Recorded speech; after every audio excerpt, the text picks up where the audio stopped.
আমরা এখন সাক্ষাৎকার নিতে যাচ্ছি মোহাম্মদ আলম ভাইয়ের কাছ থেকে। আসসালামু আলাইকুম ভাই, কেমন আছেন আপনি? এই তো আল্লাহ রাখছে ভালো।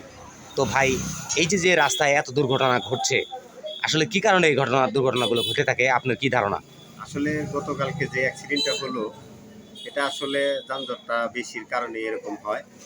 আর হোন্ডা যে এভাবে চলে গেল, ওই মানুষটারে ফেলে দিয়ে গেল, আসলে ভুলটা আসলে হোন্ডালারই ছিল, স্পিডটা অনেক বেশি ছিল।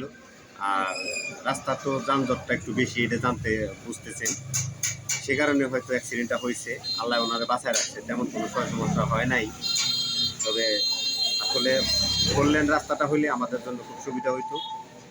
এটা অনেক জনবহুল রাস্তা, গাড়ি ঘোড়াও বেশি, সেজন্য এরকম মাঝে মধ্যে আমাদের একটা মরণ ফাঁদ তৈরি হয়ে গেছে।